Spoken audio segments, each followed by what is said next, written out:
See that sign right there? Ihara was leaning on that before the incident. Yep, just like that.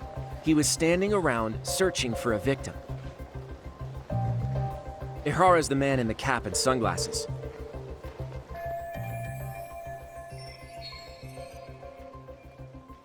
So, Ihara was lingering at the platform a while, huh? Yeah, he walked past the ticket gate at 7:43 a.m. This was confirmed by the security tapes as well as when he swiped his transit card. After that, he wandered the platform an entire hour ogling women. He spent that long choosing a target? Yeah, sick, isn't it? And the security camera that caught him would be... that one? That's right.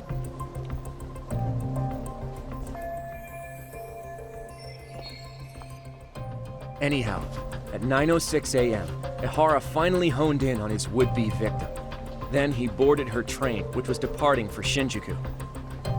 She's the one in the pink cardigan and white skirt? Yeah, Yui Mamiya, an office worker and mother of a 6-year-old boy.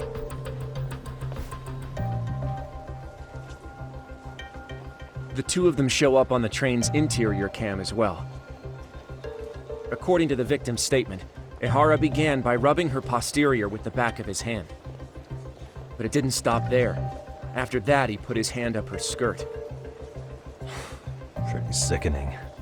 I'm assuming he targeted someone shy, thinking she wouldn't resist. Makes me angry just thinking about it. The victim stated she was too scared to call for help, meaning she endured this for 6 minutes until the train reached its stop in Shinjuku. Can you send what you just showed me to my phone? Sure. Now let's head to Shinjuku Station. Then we can watch as the jerk gets busted.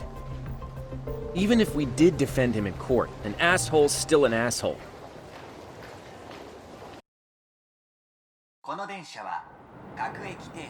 Looks like we're getting close to Shinjuku. The train's pretty light right now, but it was packed during the crime, right? Oh yeah, the car occupancy at that time of day can easily reach 180%. And Ihara should have been standing roughly where I am.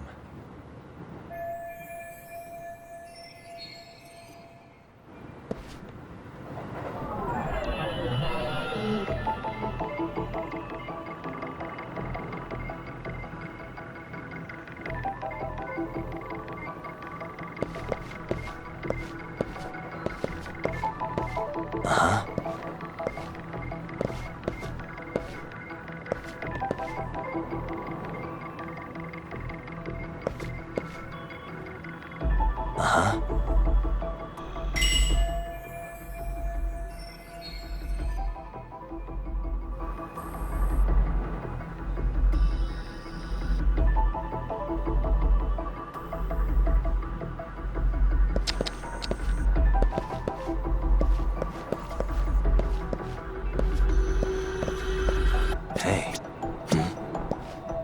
Suspicious.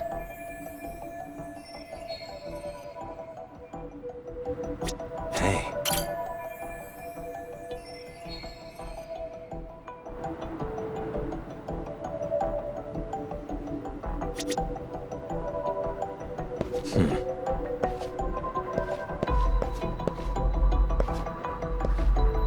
Suspicious.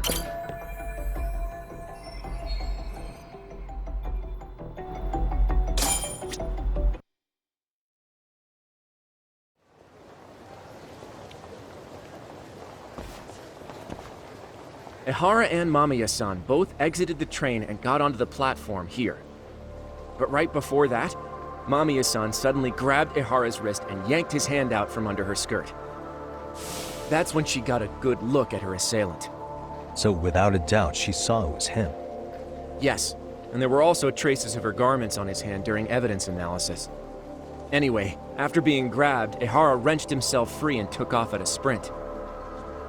See, here he gets off the train and bolts across the platform.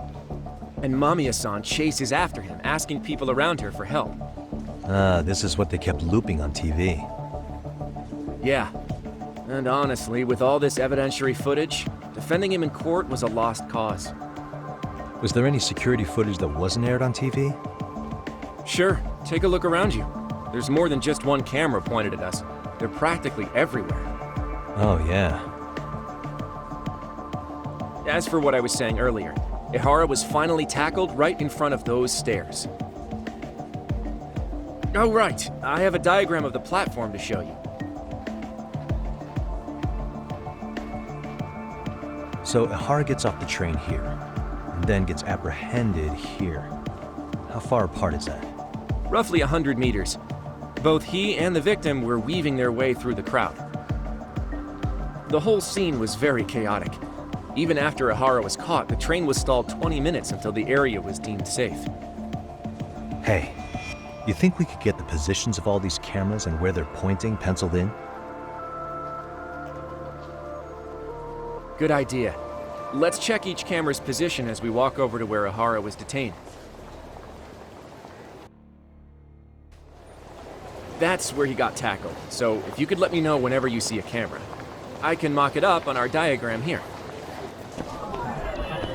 Suspicious.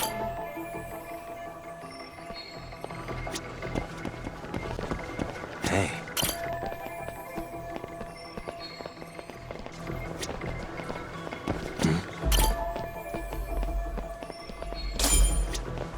Looks like we checked all the nearby cameras. Let's go up a little further now.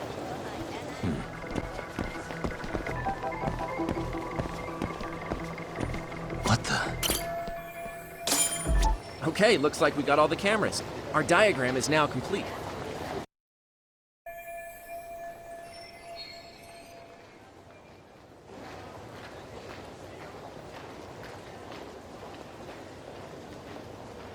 Now we'll pencil in the camera locations and what directions they're pointing.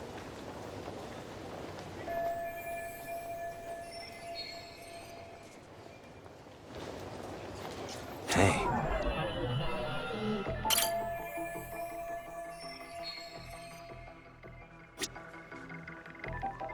Suspicious.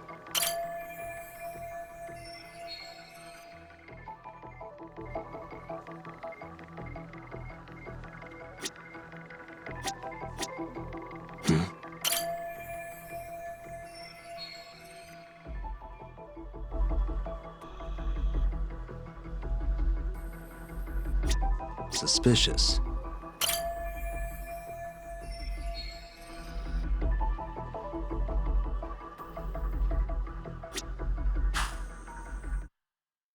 So this was the general situation when Ihara committed his crime.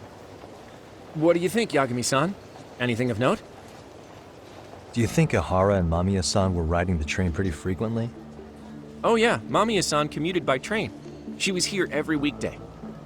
Same goes for Ihara, actually, but he was off that day. Supposedly, he was going to see his wife, even though they're separated. Did he ever say why he wandered around the platform for an hour? He said the thought of his wife had him flustered and he couldn't force himself to board the train. He always had an excuse ready for anything you asked him, including the harassment charges. He pled not guilty, but the evidence said otherwise. There wasn't a single argument we could make in court to establish reasonable doubt. Safe to say he did it. But on the same day, he knew his son's bully would be murdered in Ijincho. Pretty clear it wasn't a spontaneous need to grab some ass. I agree. It's almost like all the commotion around the harassment might have been planned out. Maybe everything was, even down to getting captured. Yeah. You really played everyone by turning harassment into an alibi for murder. No matter how much evidence points to him as a killer, you can deny it with complete immunity. This is getting crazier by the minute. At the very least, he had something to do with it. Some connection. But I can't imagine he'll talk. Whatever his plan is, it's pretty clear Ihara is committed. To what? Getting revenge for his son? I think so. Who do you think his accomplices could be? Ihara is a veteran cop. Think maybe he knows how to hire an actual assassin? If so, he could have just paid for his revenge, right? Sure. But assassins cost an arm and a leg. He wasn't rich before all this, was he? No. He barely scraped up enough to cover his lawsuit against the school. Thought so.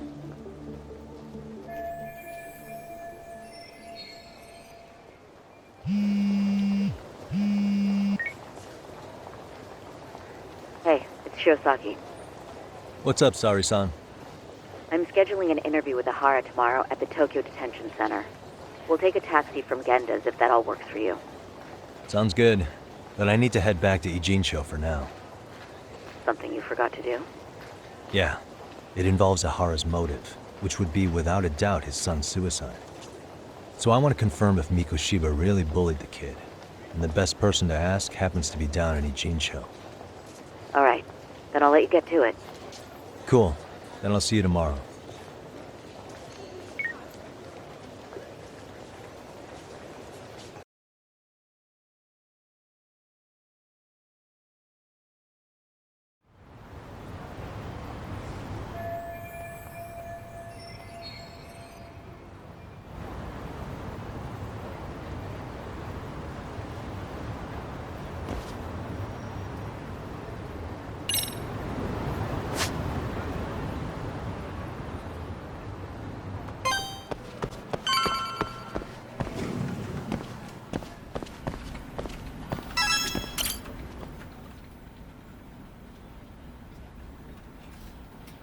Got a minute?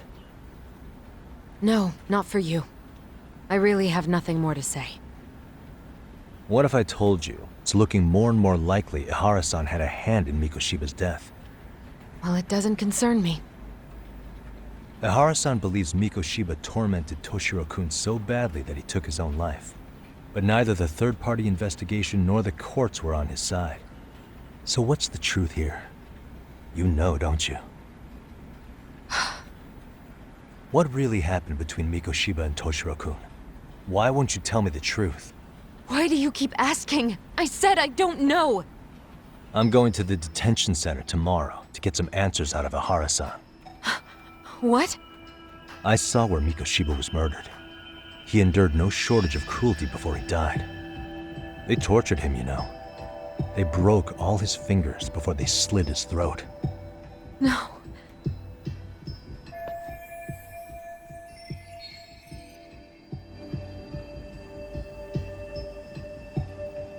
And somehow Ihara-san knew Mikoshiba would be killed on the day he got caught for groping. It's like he did it to prove he had nothing to do with the murder. But maybe that wasn't his real objective at all. Huh? I think he wanted to signal that he'd finally avenged his son. The body belongs to a guy named Hiro Mikoshiba. 4 years ago, this man took my son from me by driving him to commit suicide. If I'm gonna face him tomorrow, I can't go in without some ammunition. So, 4 years ago, did Mikoshiba bully Toshiro-kun or not? That's all I want to know. My answer won't change. There's no evidence Mikoshiba-kun did anything wrong. Are you sure about that? Take a look at this. That's...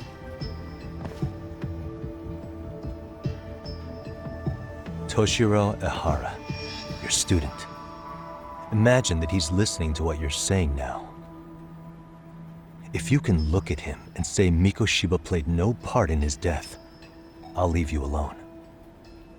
In fact, you'll never hear a word from me again. So which is it?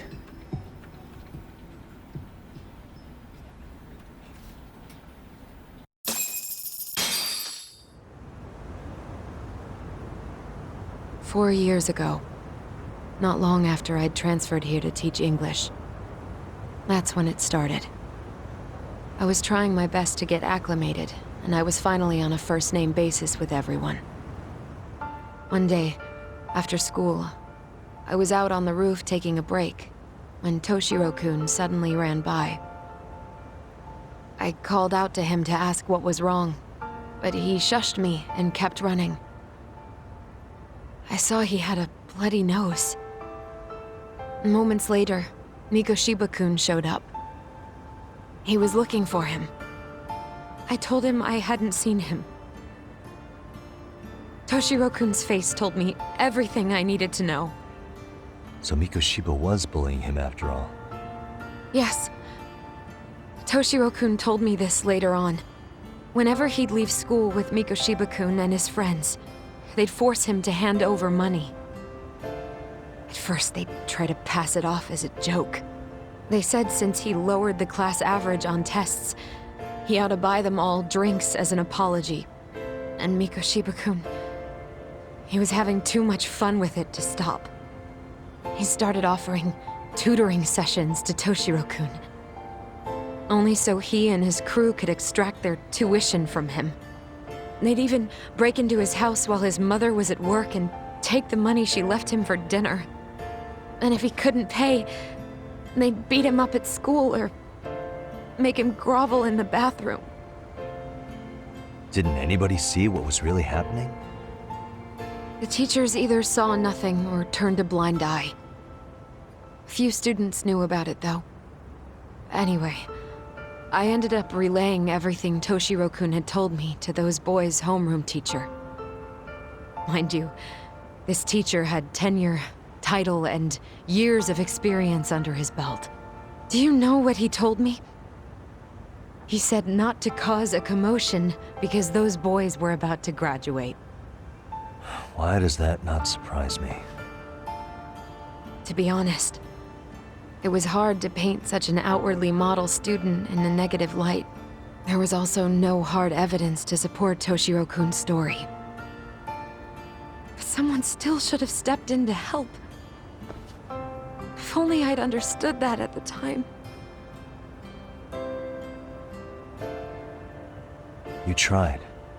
The only thing I tried was to keep an eye out for him, making sure he wasn't alone, things like that. But unfortunately, that wasn't good enough.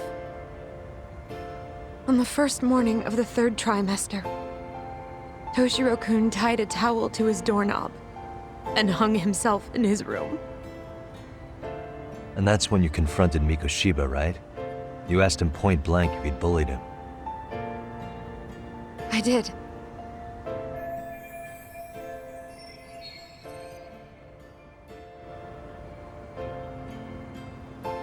Mikoshiba-kun pretended to know nothing. He was more careful, shaken even, from then on. In all honesty, when I heard a third-party committee was investigating, I was hoping the truth would come out. Students were asked to fill out an anonymous questionnaire, and many of them wrote down exactly what they saw. Hold on. Didn't the court end up declaring there was no substantial evidence of bullying? How could they have said that with those questionnaires on hand? First of all, the committee never interviewed anyone directly.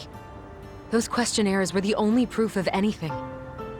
And the teacher of those boys was the one who collected them. Each time he came across any mention of bullying, he'd toss that questionnaire out. Also, he wouldn't get blamed in the end for ignoring the warning signs. So then the committee was pointless. A few students did speak up about the bullying online, but their posts weren't much to go on. Toshiro-kun's parents were completely caught off guard. His mother worked through the day, and his father lived all the way in Tokyo. That made it that much easier for the teacher to cover up all the evidence of bullying. He made that statement without even consulting the principal or the chairman. So, right before Mikoshiba-kun graduated, the committee presented their findings. That there was no evidence of bullying. The conclusion you've heard over and over. What the hell? In Japan, 300 children commit suicide every year, across all grades. Less than 3% are proven to be linked to bullying. Toshiro-kun's case ended up like that too. But Ehara-san wasn't satisfied with those findings. So he sued Seiryo High, demanding compensation for Toshiro-kun's death. As the trial dragged on, I was eventually called to the witness stand. Of course, my intention was to let everything I knew out into the open. But before that could happen, that damn teacher came with the school's attorney to see how I would testify. They They didn't want you making them look bad, huh? Of course not. That's when I first learned what he did with those incriminating questionnaires. They had no choice but to reveal everything to me, to try and sway me to their side. I guess they were just that desperate. After all, I was the only adult who Toshiro-kun confided in. I don't think he'd spoken to his parents about it once. So yes, that's why there was never any objective evidence of bullying. It wasn't like I had a mind to record our conversations. And I hadn't personally witnessed it either. The school attorney saw fit to remind me that the law says innocent until proven guilty. And if I couldn't produce tangible evidence, then I shouldn't be accusing Mikoshiba-kun. So it was witness tampering? That is, they coerced you into false testimony? Yes. Must have been incredibly hard on you. What I should have done was told the truth regardless. But what else could I have really done for him? Some days I just don't know. As much as I've tried to convince myself I did everything I could for him, I can never fully believe it. So what happened to the teacher who covered all this up? He transferred to another school. To think he's still standing at a podium somewhere. That's unfortunate. Even so, I don't have the right to place the blame solely on him.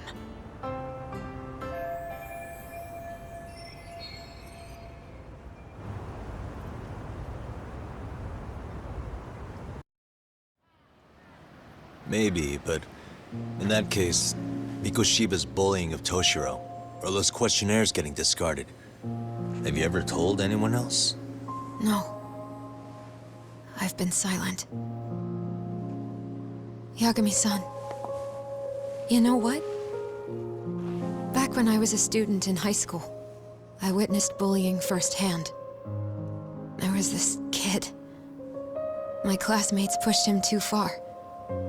And one day he just jumped off the roof. Off the roof? By some miracle, he survived the fall. And he's been in a coma for the last 13 years. Nobody knows if he'll ever wake up. His name is Mitsuru, and he may never open his eyes to the world again. His mom watches him, but she works full-time. She's a higher-up in the government. I'm sorry to hear it. The worst part is that his teacher knew. He even talked to the bullies about it. But all he said was, don't overdo it. But afterward, the public eviscerated him. He had to quit his teaching job. And yet, for poor Toshiro-kun, nobody was held responsible at all. And that includes me. But if anyone was going to take responsibility for that, Mikoshiba should have been first in line. I'm sure Ihara-san must have thought the same thing. You know what I wanted to be as a kid? I was so innocent, I wanted to be a teacher. And after Mitsuru-kun's tragedy, I felt practically obligated. And still, I just let history repeat itself.